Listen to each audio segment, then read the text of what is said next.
1939. I learned that I knew so much more than what I could give out, that it was frustrating.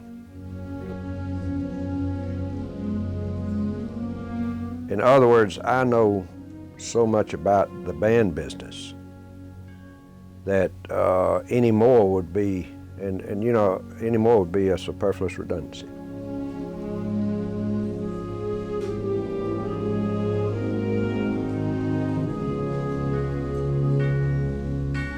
Well, I'm going to tell you the truth. All of them stood out, but it was because of all the silly things that they did, and they stand out in my mind not because they were good, but because they could have been good and they just weren't, because of the mentality in the band. It didn't have anything to do with musicianship. It had to do with mentality. It's pitiful most of the time.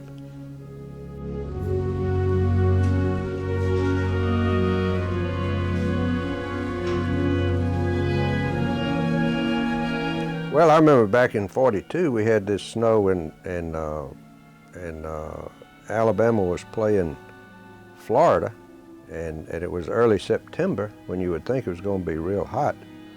And they invited the UNA band to come down and play because the Alabama band hadn't gotten in school yet.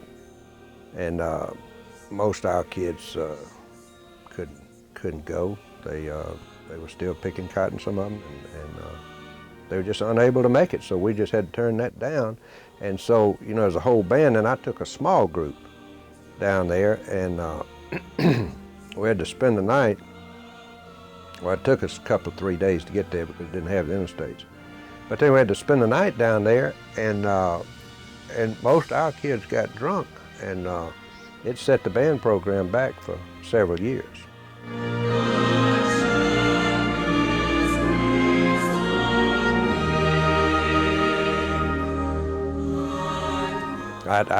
Some of them didn't even come back with me. I couldn't find them all. I just came on back. This place it'll drive you up the wall. It'll make you lose your hair in no time.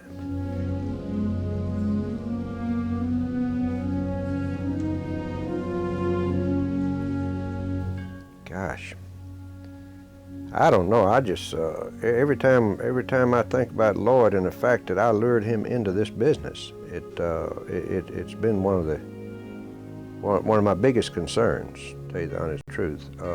Lloyd had ability to do something worthwhile, and here he all of a sudden got into the band directing business. He was fairly intelligent. He wasn't just what you call brilliant, but he was more intelligent than the people that he has to work with, I'll tell you that.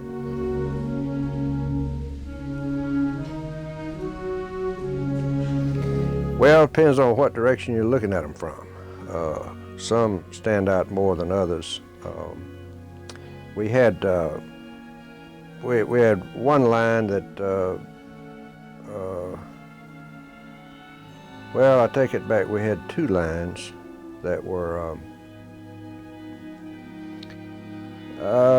they had real tall girls in them, so they stood out, you know, at the football games more than anybody else. It was early on. I think it was about '53 that they went there.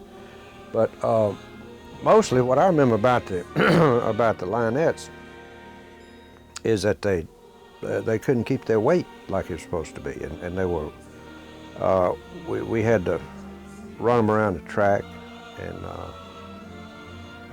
of course, you know, I'd always run with them, and boy, they never ran me to death. There's so many. They're just so big. I mean. I spent most of the time running around the track rather than rehearsing the band. That's one reason the band wasn't any good.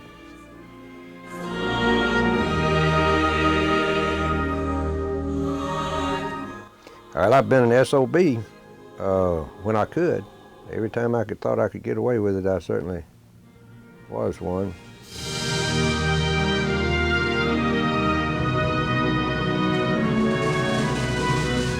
Well, that just came from my mind. If they're not mature enough to get the horn up when they're supposed to get the horn up, that's not a big deal. Now, if you ask them to jump over the moon, that might be something. Or if you ask some of them to go to class, that might be something. But I mean, that'd be a big deal, but just to get your horn up, that's, you just might have to go back to your mama, you know, because your mama would do things for you. She would do that for you, but I can't do that for that many people, and I'm certainly not their mama's. Not ready to play when it's time to go again. You're going to sit here anyway. Just do what you're supposed to do. There you go. Now let's keep your darn horn up. If it's too heavy for you, go get your mama to help hold it. Either go home to mama. Do what you're supposed to do in rehearsal. Be a band member. Not some kind of somebody that you can't even function. Not just do it. Here and Well, yeah. Not to help them with the horns, but they'd bring their mamas here just so they would, you know, so they wouldn't think they wouldn't get embarrassed. But I took that as a challenge. I not only embarrassed them, I embarrassed their mamas too while they were here. They didn't come back, neither one of them. I thought that was funny too when they left. There they went, their mama driving down the road in a car, and a little old boy sitting on the. He didn't even drive. He sat on the passenger side as they left. Beautiful sight.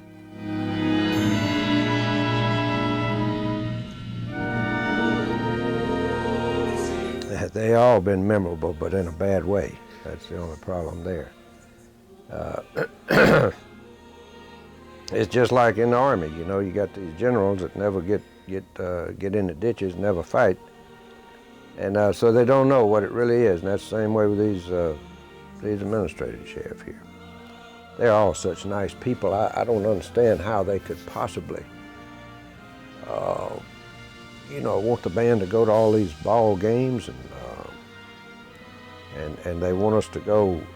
They want us to represent the school anywhere we can, and you know, the fact that they're willing to spend that much money on the band when they really need to be spending that money on something else to redecorate the school, or, you know, where the school's attractive to people and all. The band doesn't need that. The band not good enough to go do all these things. They shouldn't even be giving us money for that kind of stuff.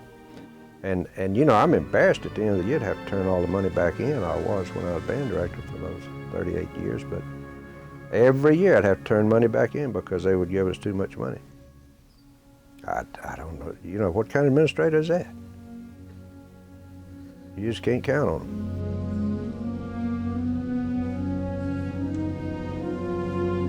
Well, now you talking about if you want to put them on a scale, there'd been some, or if you want to height them one way or the other.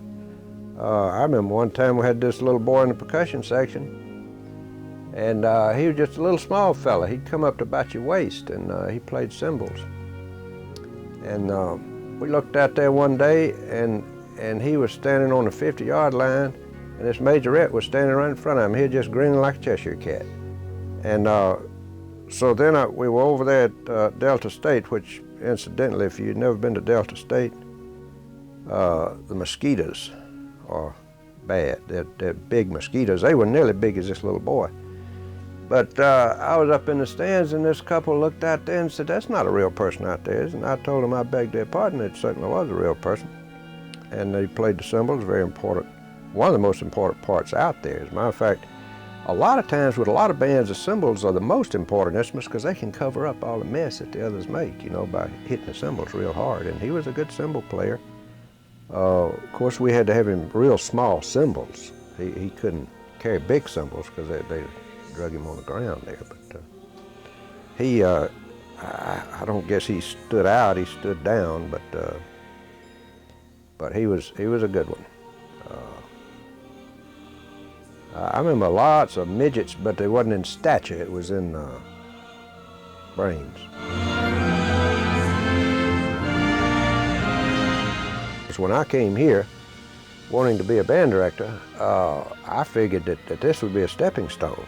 Well, it wasn't. I miscalculated for the first time in my life, and I got here, and that ruined my career in the business. I was never able to advance beyond this. Can you imagine that? It just makes me sad to think about it after all these years that I've wasted here. Run. He needs to get out of here quick. If I were he, I'd be 1,000 miles away from here by now. I'd take my wife, my dog, and I'd be gone. Just that simple. And I'd do the same thing if I had either one of those.